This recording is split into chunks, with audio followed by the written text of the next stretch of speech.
Silakan duduk saudaraku yang kekasih. Baik, hari ini kita masuk pada bagian yang kedua dan kita akan memikirkan bagaimana sebetulnya salib Kristus menjawab masalah-masalah politik atau hal politik di dalam kehidupan kita. Saya pakai slide 1 saudara untuk satu gambaran menolong kita untuk memahami politik. Nanti kita akan masuk ke dalam bacaan kita. Ya.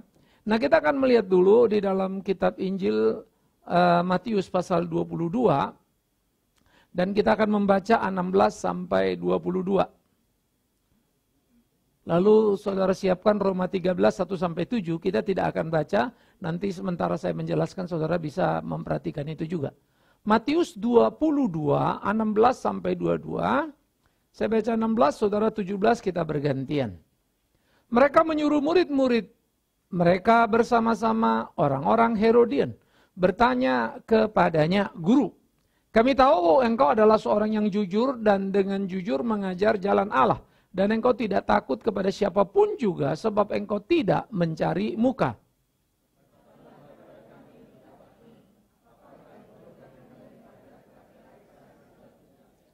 Tetapi Yesus mengetahui kejahatan hati mereka itu lalu berkata, mengapa kamu mencobai aku, hai orang-orang munafik?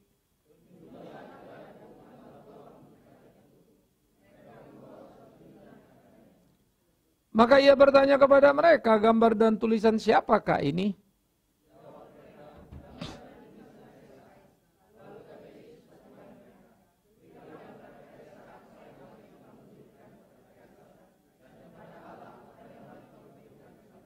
Dua-dua sama-sama.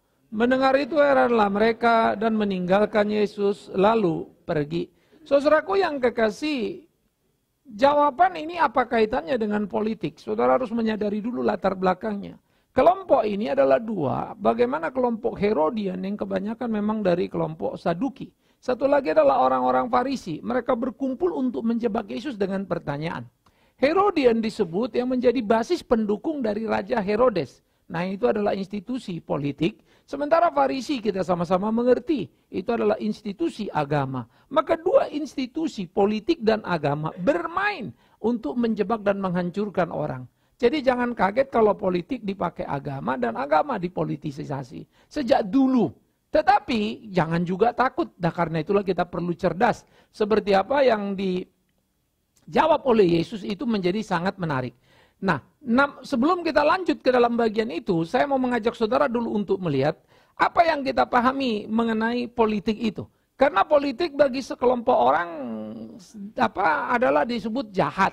Kita tidak boleh berpolitik, politik itu jahat. Gereja tidak boleh berpolitik, politik itu jahat, begitu ya. Sekelompok lagi bilang lah kalau nggak berpolitik bagaimana you mau merubah segala sesuatu? Ya. Ini mau pengaruh apa yang you bisa kasih? Uang lu berapa? 200 M you bagi-bagi udah banyak kan ya? Apa kamu rubah apa? Nah, saya suka ketika Ahok mengatakan 2,6 T kita seluzurkan untuk orang-orang miskin. Karena saya punya power, saya gubernur. Kalau uang saya pribadi, ya mana cukup, mana ada. Sekaya-kayanya Bill Gates, tetap dia tidak sekuat sebuah provinsi yang penghasilannya tinggi atau sebuah negara. Nah, karena itu menjadi penting suatu sistem dan pergerakan yang luar biasa. Nah, inilah pentingnya kita cermati dan kita pahami politik dan kita tidak salah paham terhadap apa yang disebut dengan politik. Nah, saudara, saya bikin bagan ya supaya saudara bisa melihat secara sederhana begitu. Politik itu adalah sebetulnya lalu lintas pendistribusian kekuasaan. 1001 definisi politik, saudara tanya orang satu nanti jawabnya A, B, C. Intinya saja yang saya mau kasih tahu. Ya. Nah, dari sini ada satu unsur di dalamnya. Ada sistem, trik, art, etika. Nah, jadi kalau orang berpolitik, dia harus tahu 4 hal ini. Apa sistemnya, bagaimana cara trik-triknya, bagaimana seni memainkannya. Dan etika itu nilai yang harusnya paling tinggi. Ya, saya pikir di Indonesia banyak orang yang pinter 3 ini. Tapi susah cari yang satu ini. Ya. Beretikanya eleknya setengah mati gitu. Sehingga bagi saya bajing loncat itulah adalah orang tidak punya etika. Ya. Itu bisa jadi bagian dari trik, tapi kontra dengan etika. Trik harus dijalankan, art itu harus ditinggikan, tetapi harus berbasiskan etika. Kalau tidak kita tidak akan pernah belajar. Apa arti benar? Makanya kemudian dalam politik dikatakan, di politik cuma satu, yaitu kepentingan. Kalau kepentingannya sama, mereka bergabung. Saduki sama Farisi itu berkelahi. Tapi waktu kepentingannya melawan Yesus, mereka gabung. Ya, nah, jadi orang Kristen harus mengerti ini. Sistem. Di dalam politik khususnya di kita begitu ya. Kita menganut apa yang disebut trias politika yang dikembangkan oleh Montesquieu.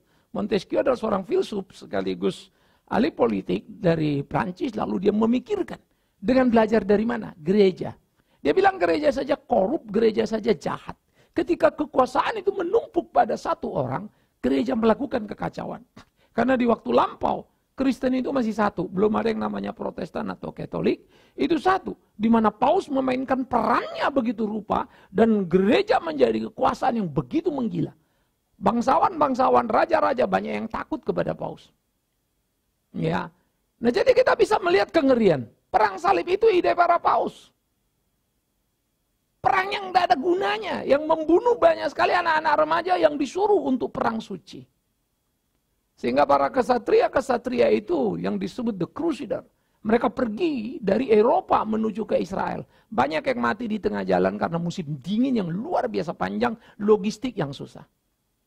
Tapi mereka kemudian disebut mati syahid, mati masuk surga.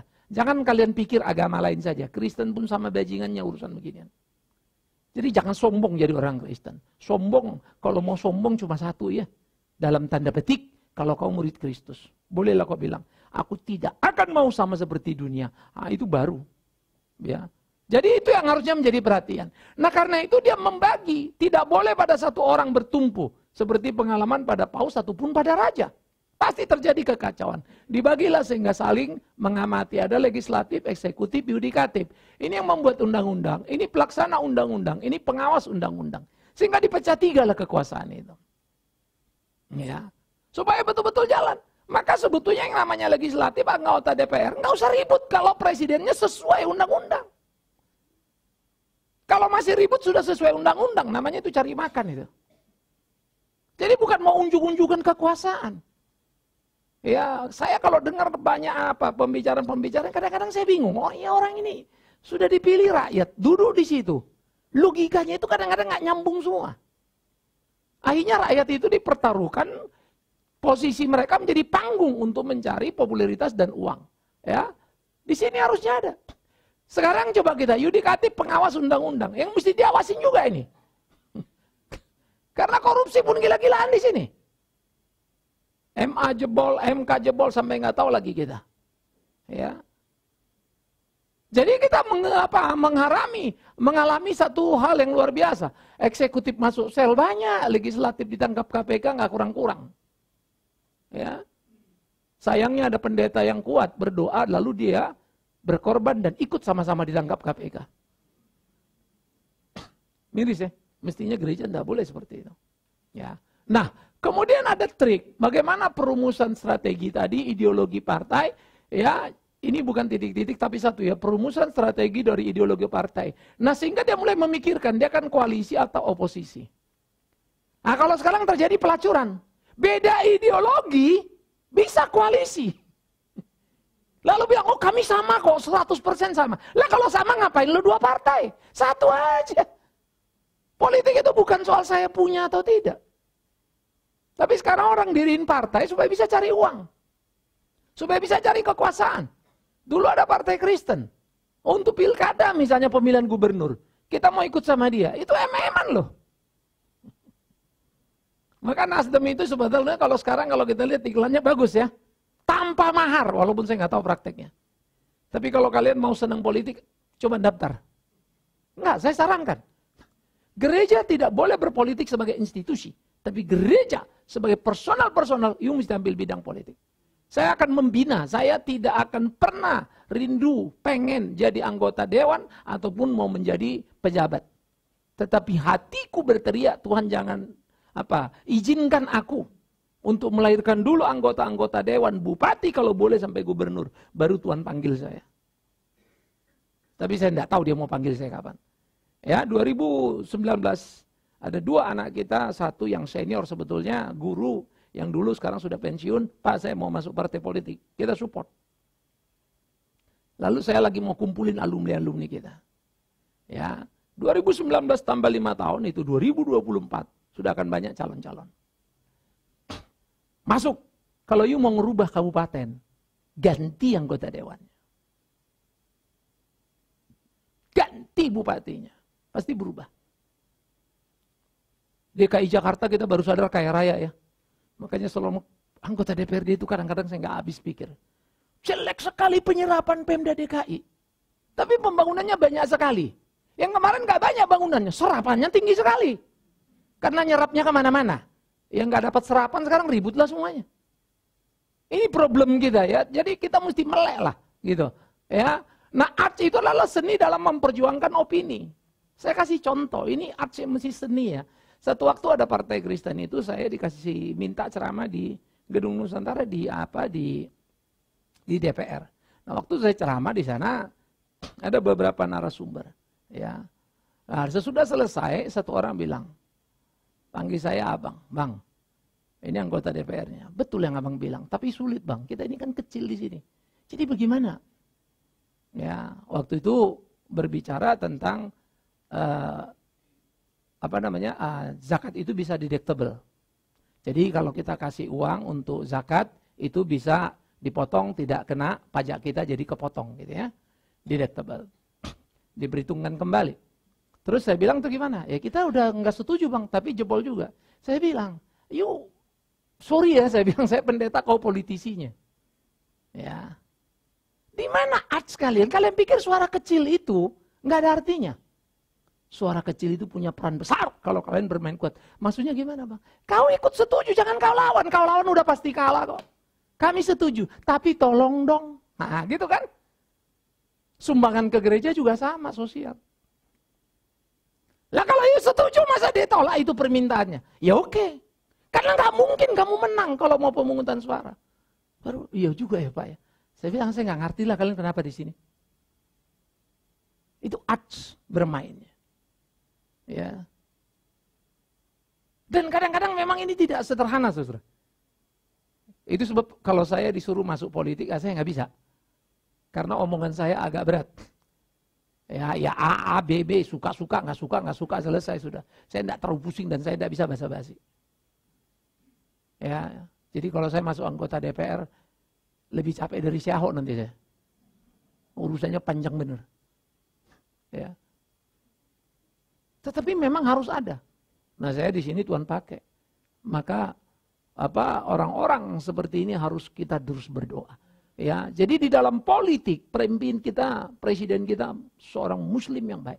Sukung dia, bukan karena dia Muslim, bukan karena namanya Jokowi, bukan karena satu kampung sama kau, tapi karena dia bekerja dengan baik jujur, menjalankan mandat yang diterima. Pilih Ahok bukan karena dia Kristen, tidak boleh karena dia Chinese. Namanya Ahok, aku Aseng, terserah kau lah nama itu. Tapi jangan kau pilih karena itu. Pilih kalau dia benar, kalau nggak buang. Ya, itu politik. Sehingga di sini ada penegakan nilai moral etika, ya halal. Etika itu adalah boleh atau tidak, etis itu lebih pantas atau tidak. Ya, norma itu ukuran-ukuran yang umum. Jadi sebetulnya makanya saya suka seorang ahli etika bilang Ahok itu tidak pernah menista agama. Dia tidak melanggar undang-undang, dia tidak melanggar hukum. Memang secara normatif, nah itu istilahnya. Yes, lu kan Kristen ngapain komentarin agama lain, kurang lebih gitu. Itu normatif. Ya. Jadi kalau kita melek sebetulnya, waduh bingung. Makanya saksi-saksinya pada linglung semua ngomong. Ngomong apapun pada pasing-pasing. Datang saksi pasti kena bantai semua. Ya. Sehingga muncullah perusahaan baru kan. Vistahat ya.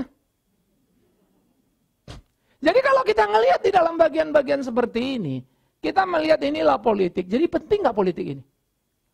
Penting lah, nggak mungkin juga nggak berpolitik. Semua kita ini semua berpolitik nih. Jangan bilang tidak. Oh saya nggak pernah Pak. Stop. Kau punya KTP enggak? Halo? Itu sikap politikmu. Kau menerima sistem negara ini, kau menerima keputusan negara ini, kau ngurus IKTP-mu. Itu hak politik. Banyak orang, saya nggak mau politik, tapi punya KTP. Saya nggak mau politik, bikin paspor. Yang kau mau apa? Jadi ya hati-hati, kadang-kadang kita lupa kan. Karena saya berhak menyebut diri Bigman Sirait warga negara Indonesia di luar negeri kalau saya pegang apa? Paspor. Kalau nggak ada paspor, saya ngomong warga negara Indonesia. Keluar dari Indonesia nggak bisa, balik pun nggak bisa, di sana pun ditolak. Nggak kemana-mana saya. Nah ini yang harus kita pahami saudara ya. Jadi semua kita ini berpolitik, tapi Mario ngerti gitu. Supaya jangan ada lagi orang bilang politik kotor. Politisinya kotor betul. Jangan bilang politisi. Pendeta kotor pun nggak kurang. Kan saya udah bilang pendeta ditangkap KPK. Urusan apa itu? Ya. Jadi kalau kita melihat di dalam bagian-bagian seperti ini, saudara, maka kita sadar betul bagaimana seluruh bagian ini menjadi bagian yang perlu untuk kita pikirkan ya. Jadi lalu lintas pendistribusian kekuasaan bagaimana diturunkan dari atas ke bawah sehingga unsur-unsur itu dikerjakan, dijalankan dalam sebuah sistem yang baik. Bagaimana trias politika tadi, lalu bagaimana membuat sebuah trik di dalam kehidupan kita dan art di dalam menjalankannya. Tetapi nilai-nilai yang menjadi sangat penting adalah penegakan nilai etika. Nah ini Kristen. Karena itu waktu Yesus ditanya, Guru, boleh nggak bayar pajak? Apapun jawaban Yesus, problema besar menunggu. Kalau dia bilang boleh, maka orang Farisi akan pergi ke umat. Hei umat, dengarkan. Rabi yang satu itu suruh kita katanya bayar pajak ke si kafir itu. Roma itu bagi Farisi kafir. Ya. Jadi yang mengkafir-kafirkan itu yang menyalibkan Tuhan Yesus. Dari dulu sudah begitu rumusannya. Kafir itu kita suruh bayar pajak. Jangan. Maka Yesus akan dikudeta. Semua akan ribut, memberontak. Kenapa kau suruh kami bayar pajak? Tapi kalau jawabannya tidak, boleh, sama. Kelompok Herodian pergi ke Herodes. Raja, kami dengar si Rabi satu itu mengajarkan. Jangan bayar pajak. Lalu Herodes telepon nanti ke Pilatus, Pilatus kasih tahu ke Roma, Roma bilang habisi orang itu. Karena pajak adalah penghasilan untuk menghidupkan baik pejabat maupun negara jajahan itu sendiri. Kalau nggak ada itu mati kita. Nah gitulah, pasti si Pilatus marah. Ya. Jadi kalau saudara pergi ke Kaisaria Maritim ya, jadi itu disebut Kaisaria Maritim. Kaisaria itu seringkali ada Kaisaria Filipi, ada Kaisaria, itu dari kata kaisar yang dibangun untuk kaisar penghormatan. Nah maritim itu disebut karena dia di pinggir laut, di mana dulu kalau kaisar datang dia punya rumah peristirahatan di sana. Pilatus juga punya rumah, kerennya setengah mati itu. Ya, terus ada teater tempat hiburan, jadi kalau dia datang, ya amphitheater itu dibikin di situ. Bisa 5.000 orang, tidak perlu pakai sound system, semua bisa dengar. Hitungannya gimana? Kenapa sistem luar biasa? Batunya besar-besar, lalu itu memantul. Mengisi semua. You mau di sudut manapun bisa kedengarannya sama. Saya pikir orang zaman dulu gila ya. Sekarang gerejanya kecil, speakernya segede gajah. Ya, budebung puang gitu. Kita pelan-pelan kita akan tata, pelan-pelan. Ya. Sehingga ada pemikiran-pemikiran serius yang kita mesti lihat di dalam bagian itu. Nah, jadi kalau itu dilaporkan, ya salah, enggak salah. Jadi jawabannya apa? Ini arts. Arts itu apa? Jawabannya iya dan tidak. Iya dan tidak di mana? Pada kamu. Apa? Mana uangnya? Nih, gambar siapa di situ? Gambar siapa? Lalu Yesus bilang apa? Berilah kepada Allah apa yang menjadi hak. Beri kepada kaisar apa yang menjadi hak siapa? Pertanyaanku, emang gak ada gambar Allah di situ? Halo? Ada gambar Allah gak di situ? Gambar siapa kaisar? Beri pada kaisar apa hak kaisar? Pajak. Oke. Lalu pertanyaan jawabannya yang kedua, beri kepada Allah apa hak Allah? Emang ada di gambar itu gambar Allah? Lalu kenapa bilang gitu? Itu jawaban agama dan politik bungkam semuanya. Kau tahu kewajibanmu. Jadi jawab pada dirimu. Keren banget itu. Keren. Ya. Saya karena banyak kelas PA lalu banyak pegang bagian-bagian begitu ya, dan sering ketemu orang. Lalu saya sering dipertemukan juga sama teman-teman yang ya biasalah kalau udah pendidikan tinggi, terus bilang Allah nggak ada, udah sampai tahap-tahap begitu ya. Ditemukan lalu kita ngobrol-ngobrol. Ya. Dari ngomong-ngomong itu saya belajar banyak hal ya. Dan bagaimana menjawab sebuah pertanyaan. Bagaimana menjawab itu dengan membuat pertanyaan. Saya kasih contoh sederhana. Satu orang pengusaha besar datang. Dia belum Kristen. Lalu lagi ngobrol-ngobrol sama lain saya karena dikenalkan. Pak Pendeta. Pak Pendeta, ini kita ngobrol-ngobrol ya katanya. Saya boleh nggak punya girlfriend? Terus saya tanya, apa yang lu maksud dengan girlfriend? Sekedar friend atau apa? Ya enggak lah Pak. Ya kita punya selingkuhan lah Pak katanya. Perempuan lain dari istri kita. Boleh apa enggak? Jawabannya apa saudara? Boleh apa enggak kalau kalian tanya? Enggak? Enggak usah kau jawab pun dia udah tahu. Masa dia enggak tahu? Saya enggak jawab. Oke? Lu tanya itu boleh apa enggak? Ya. Jadi lu punya perempuan lain di luar istri gitu kan? Ya. Saya tanya kamu. Di kantor lu ada kontrak enggak? Ada Pak. Waktu lu punya kontrak sama klien atau sama customer, ya, atau sama prinsipal, ada klausulnya enggak? Ada Pak. Itu klausul kalau dilanggar gimana? Ada penaltinya enggak? Ada Pak. Nah lu waktu kawin ada kontrak sama bini lu? Hei diem, ada Pak. Itu kalau dilanggar gimana? Ya enggak boleh Pak. Nah lu tahu nanya gua. Ini gue demen nih pendeta. Padahal dia tahu jawabannya benar. Tapi saya suruh dia jawab, padahal apa sih susahnya bilang, ya dan tidak, orang cuman itu. Ya, besoknya kita ketemu lagi. Ngobrol.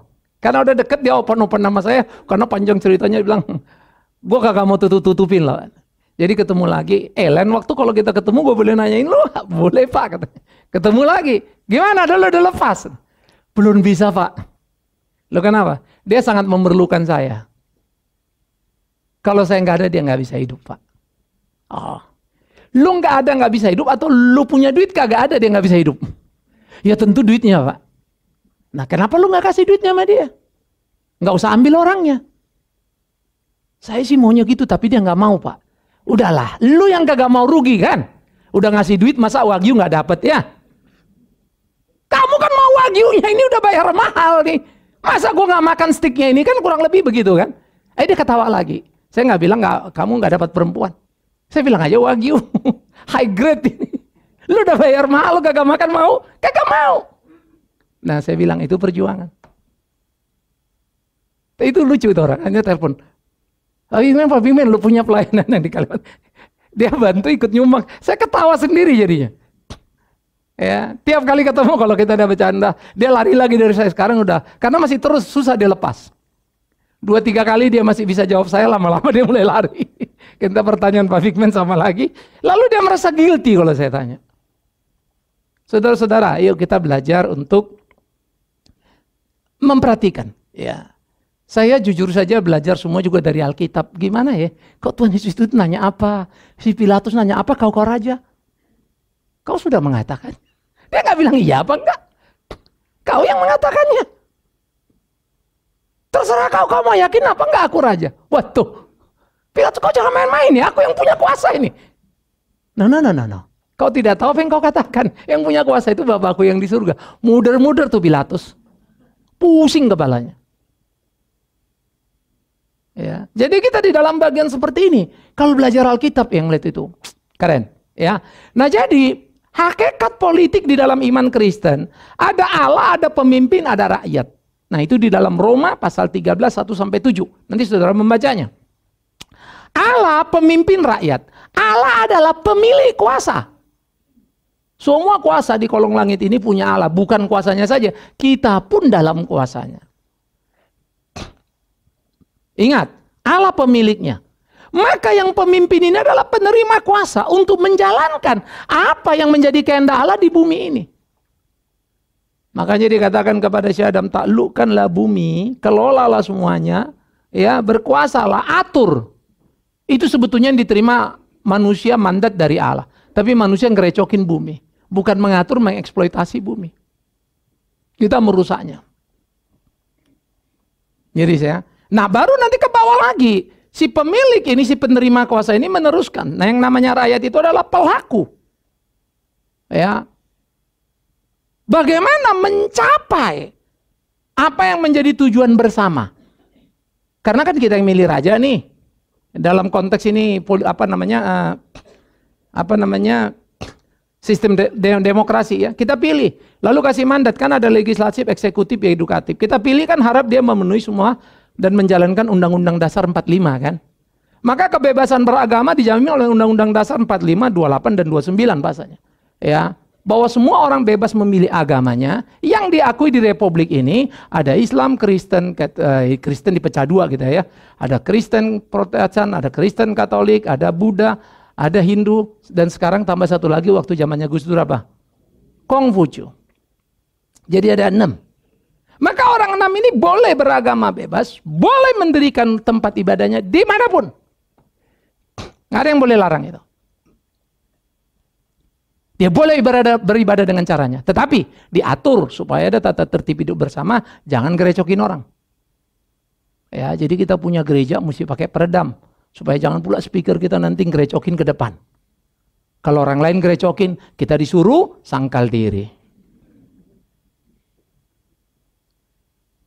Itu sistem loh. Hebat ya.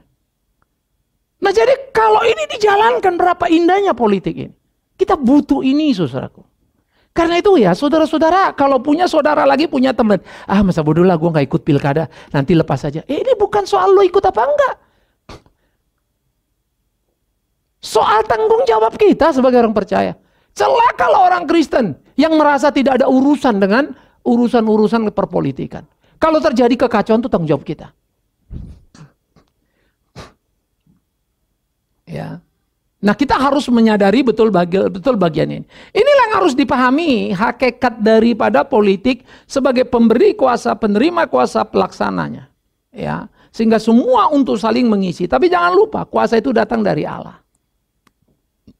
Tapi jangan lupa, nggak seenak-enaknya. Tuhan, namaku belum terdaftar jadi gubernur. Tapi karena kau maha kuasa, aku yakin. Matilah dua-dua calon itu. Tahu-tahu akulah diangkat. Nah, mungkin kau pikir gitu. Gila kau, nggak tanggung jawab kau. Kalau kau mau ikut masuk partai politik atau calon independen, jalan. Kalau nggak, jangan dong. Tuhan itu kerja tertib. Ya. Saya kalau udah ngomong ada satu orang kalau udah bilang gini, Pak Big Man, kita percayalah Allah Maha Kuasa. Saya bilang yes. Mana ada yang mustahil bagi Allah? Iya. Jadi kalau Allah mau gini, iya. Saya. Nah, kenapa kita takut Pak? Masalahnya ada yang mustahil bagi kita, saya bilang. Nggak ada yang mustahil bagi Allah. Problemnya terlalu banyak yang mustahil bagi kita. Ini kita lagi diskusin Allah apa kita? Aku bilang kan. Kita Pak, ya sudah banyak mustahil. Kalau Allah nggak ada yang nggak mustahil bagi dia. Wah Allah bisa nanti gini, kasih Bapak Big Man jantung baru katanya kan. Nah, apalah susahnya orang mati saja dibangkitkannya. Kalau jantung baru dikasihnya Mbak, repot lagi urusanku nanti. Ya. Jadi kita mesti belajar betul-betul memikirkan itu. Saya tergoda juga ya, karena di Jerman kemarin saya disuruh sana pasang pompa, habis pompa tunggu donor. Ternyata di Jerman itu transplantasi ginjal sudah jantung sudah dijalankan. Saya nggak ngeh. Saya pikir transplantasi kan tingkat ginjal dan lain-lain. Jantung. Cuma kalau ginjal itu bisa disimpan agak lama, donor itu. Kalau jantung itu hanya berapa jam. Jadi teknis dia bilang, Pak Big Man, lu mesti di Eropa. Yang kedua, lu mesti kuat berdoa. Supaya ada yang mati kan. Lah, kalau enggak, kapan pula kita dapat donor itu kan? Kalau jantung kan satu orang masih hidup. Jantung. Ginjal. Tapi kalau jantung, Tuhan tolonglah supaya panjang umur anakmu ini, pendekkan yang sebelah sana. Bro, jahat sekali ya. Saya nggak ngeh kan. Jadi gitu tuh urusan. Saya bilang sorry, gue nggak pergi dah. Masih banyak yang dorong saya, Pak nggak apa-apa dong. Transplantasi kan oke Pak, begini-begini. You lebih sehat, lebih gini. Saya bilang thank you. Satu lagi bilang, Pak, yuk ke sana, yuk nggak usah pikirin berapa lama yuk tinggal di Eropa. Sampai dapat donor berapa biaya saya ngaturin. No, bukan soal itu. Kalau Tuhan mau gue hidup bisa, apa susahnya buat dia? Tapi kalau gue transplantasi ginjal masih mau, kalau jantung jangan dah. Kalau jantung alat bantu, separuh buatan separuh itu, saya masih bisa terima. Saya. Tapi kalau udah mesti murni susah. Saya ngobrol-ngobrol Kathy, dia bilang, oh ya memang Pak begini begono. Di Asia juga memang tidak terima sampai sekarang. Karena di Asia tidak mau ada transplantasi jantung. Karena dari sudut tadi itu etika. Ya, karena itu menyangkut hakikat hidup orang. Nah, jadi kita kembali lagi saudara, kita mesti sadar betul. Tuhan Maha Kuasa, tapi jangan lupa loh kita punya tanggung jawab. Maka kalau kita berdoa itu Tuhan bilang begini di dalam Mazmur 127. Tuhan menyediakan roti bagi anak-anaknya kapan? Selagi jangan kau tidur bangun pagi lalu bilang Tuhan mana rotinya? Marah Tuhan sama kau. Bangun tidur, ambil rotinya. Di mana? Di kantormu. Kerja kau baik-baik, makan roti. Pak, saya dapat rotinya nggak enak. Kenapa? Belilah yang enak. Gajiku kecil kali, Pak. Kenapa gajimu kecil kali? Jabatanku cuma ini. Kenapa kau jabatan itu? Kenapa nggak naik pangkat? Kata bosku, aku bodoh. Ya memang kau bodoh, belajarlah. Supaya kau pintar naik pangkatmu. Sebetulnya kan simpel ya. Yang mau jadi pengusaha nggak mau kerja keras. Minum air keras. Kalau mau jadi pengusaha sukses, you mesti berani kerja keras, berani berkeringat. Itu lumrah sekali. Nah jadi di dalam bagian-bagian seperti ini, kita melihat saudara, apa yang dikatakan di dalam sistem Alkitab itu sangat menarik. Karena itu Kristus dan politik, maka dia membawa Allah dan menyebut kepada Allah sebagai yang the first. Dia yang menciptakan langit bumi ini. Dan ini menjadi jawaban agama terhadap orang Farisi. Maka pertanyaannya, uang kita punya siapa? Halo? Halo, uang kita punya siapa? Kencang dikit lah, uang kita punya tuh. Pada bingung jawabannya ya. Ayo, uang kita itu punya siapa? Hah? Sebagai orang Kristen kamu ditanya, uangmu itu milik siapa? Milik? Ah, bohong kau. Itu yang kuharapkan supaya kelihatan rada bodoh ya. Kalau itu milik Tuhan, Tuhan perlu rumah pastori, mana? Lu nyumbang aja masih mikir.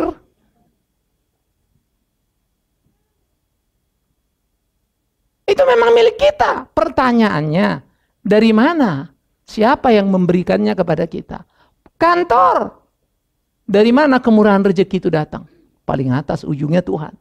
Nah kalau dari Tuhan memberkati kau lihat kerja usaha lalu kau punya uang. Kenapa orang Kristen diajar berhitung dalam persembahan? Berikan nanti kembali 2 kali lipat. Berikan perpuluhan kembali 36 100 kali lipat. Diberkati kau luar biasa. Demi Tuhan yang hidup kau penjahat. Ngapain kau berhitung sama Tuhan? Tuhan yang memberkati kita dengan cara.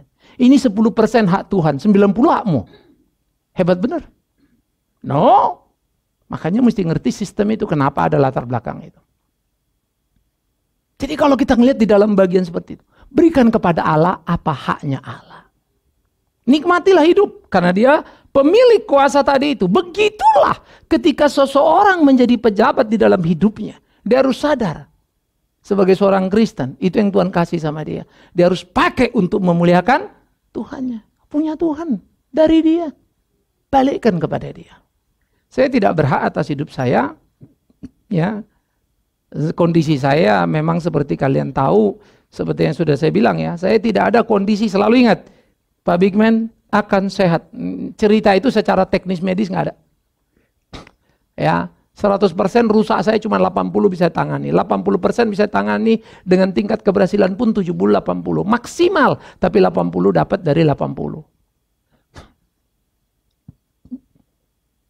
Jadi kemungkinan 1001 bisa terjadi lagi sama saya. Tapi it's not my business. Bisnis saya adalah saya masih begini, apa yang mesti dikerjakan. Saya tetap rapat, tetap plan, kita mau bangun, mau start STT, peletakan batu pertama, tetap jalan.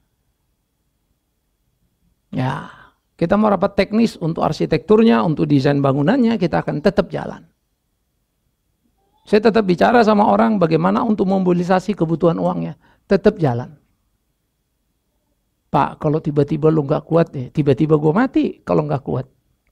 Kalau mati gimana Pak? Siapa yang nerusin? Emang kau pikir itu aku yang bangun apa? Ingat selalu kalimat ini. Mati satu Big Man Sirait, Tuhan bisa bangkitkan 1000 kalau dia mau. Tidak ada urusannya Big Man Sirait. Tapi saya tidak akan bodoh melepas peluang yang Tuhan kasih itu, kepercayaan, mandatnya itu loh.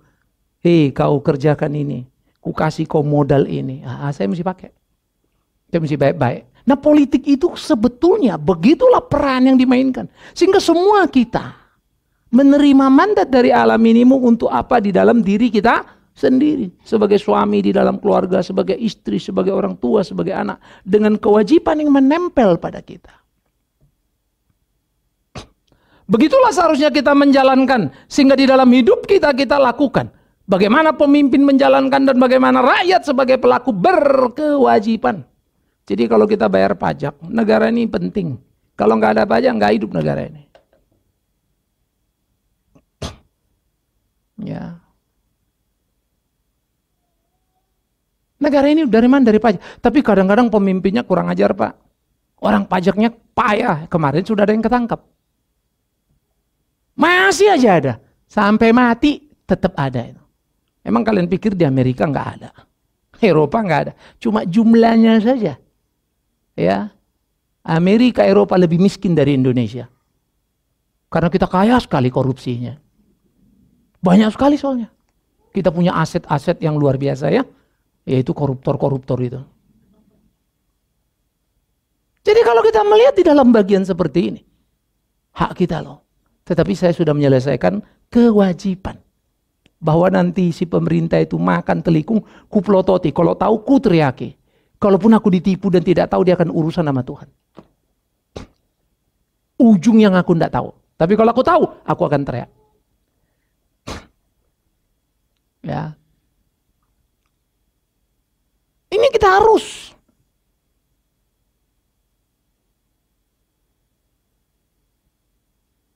Ya, buku saya lagi diedit yang tersesat di gereja. Tersesat di gereja apa? Iya bisa gitu ya. Saya nggak lagi bicara tentang Mormon, tentang apa. Itu sudah hitam putih, saya lagi bicara yang abu-abu.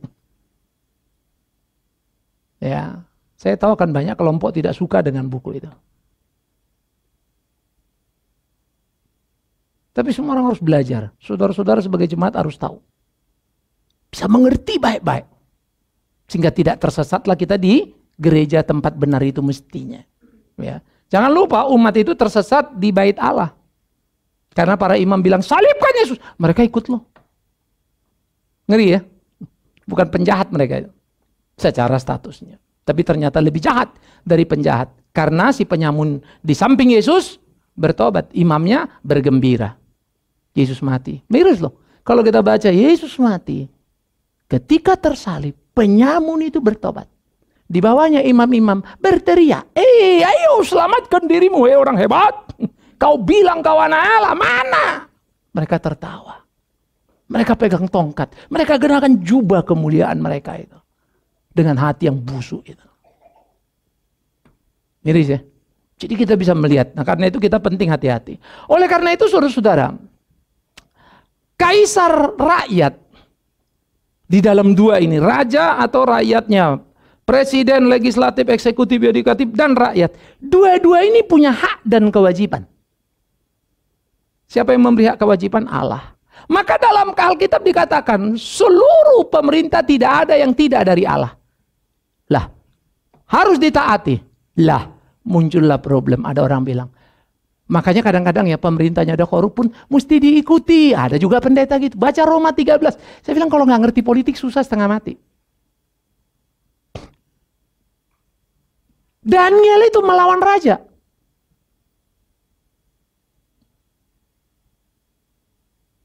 Dilarang doa-doa, suruh nyembah, nggak boleh nyembah patung, nyembah. Daniel, Sadrak, Mesah, Abednego harus menghadapi kematian dan ancaman yang mengerikan, bukan? Mereka nggak mau. Jangan larang saya. Loh kalau gitu nggak patuh dong. No. Raja ini wakil, Allah beri kuasa sama dia. Allah tidak pernah memberi kuasa untuk melawan Allah. Maka kau lawanlah itu, bukan dari Allah. Allah tidak memberi pemerintah untuk boleh korupsi. Lawanlah itu.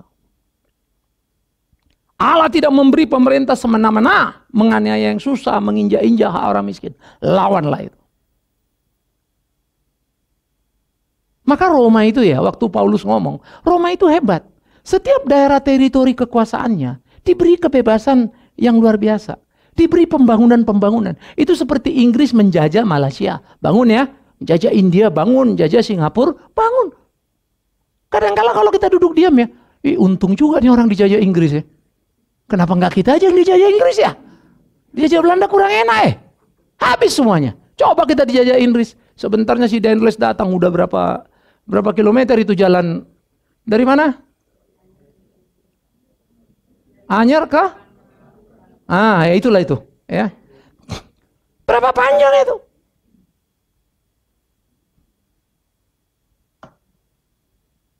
Celakanya, sekarang nggak ada penjajah. Terjajah lebih berat kita. Jalan sudah lobang.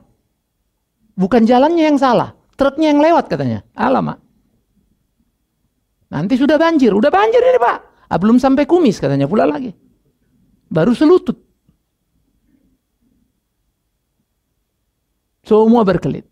Nah jadi penting hakikat dan hak kewajiban itu kita jalankan. Nah oleh karena itu saudara, hak dan kewajiban baik pemimpin tadi, ya raja dan hak rakyat ini, hak dan kewajibannya ada. Tuhan yang jatuhkan hak itu.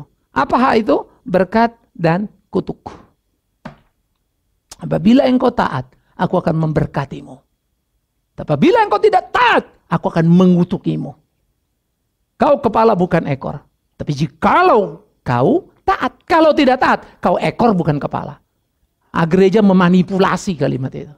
Saudara-saudara, kita kepala bukan ekor. Dari mana kau tahu kau kepala bukan ekor? Kepala bukan ekor, tidak ada urusan kau Kristen apa tidak. Tidak ada urusan kau pendeta apa tidak. Kepala bukan ekor, berurusan dengan sikap hidup dan kebenaran. Di mana kita mencintai kebenaran, Tuhan angkat kita jadi kepala. Yang kedua, kepala bukan kuantitatif. Jadi kepala kantor, kepala pajak, kepala ini, kepala itu. Bukan. Kepala adalah be a model. Kalau kepala itu jalan, kemanapun jalan, ekornya ngapain? Ngikut. Nah itu model. Model hidupmu mempengaruhi sekitarmu. Orang bilang, gila, kita ini kacau balau berhidup di rumah ribut mulu. Coba lihat orang Kristen. Lain loh, dia belajar.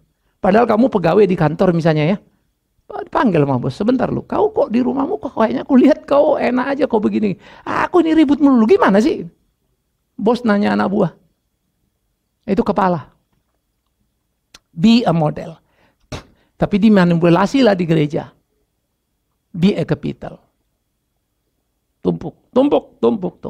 Nah jadi di sini kita belajar untuk kita betul-betul menyadari hak dan kewajiban yang ada pada diri kita. Sehingga bagaimana kita hadir di tengah-tengah dunia ini. Maka salib sebetulnya sudah menunjukkan kepada kita bagaimana panggilan kita di tengah dunia yang bengkok. Pertama, mari kita meluruskan ya jalan yang bengkok ini dengan menegakkan kebenaran Allah.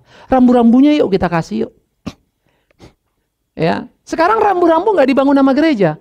Karena gereja pun punya problem besar. Gereja banyak yang nggak fair. Menjalankan prinsip-prinsip basis itu saja gereja enggak. Lalu bagaimana kita berharap dunia sana terang?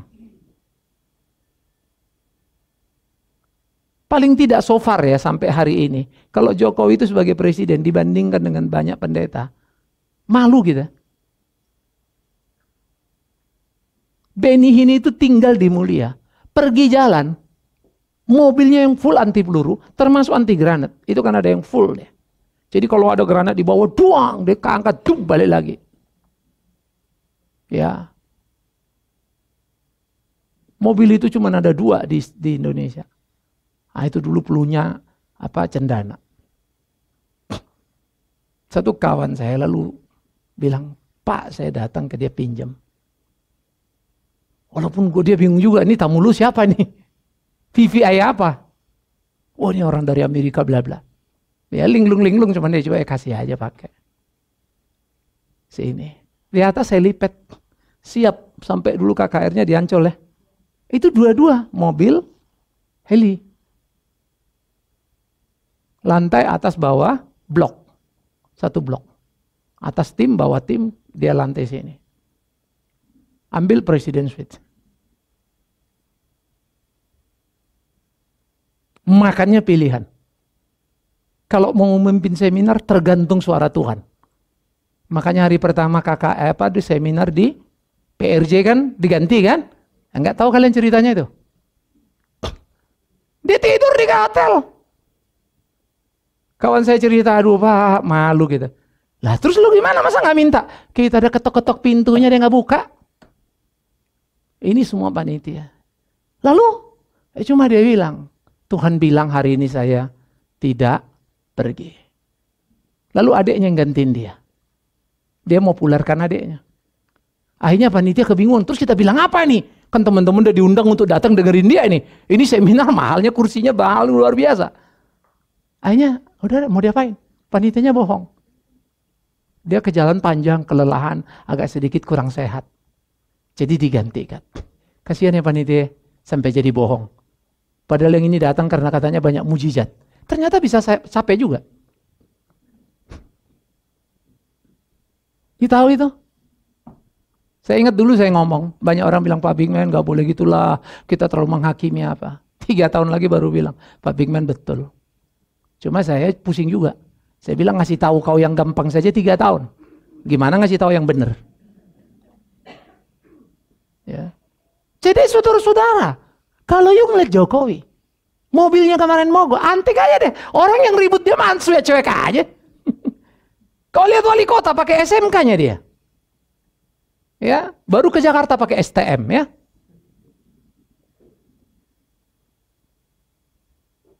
Gila loh.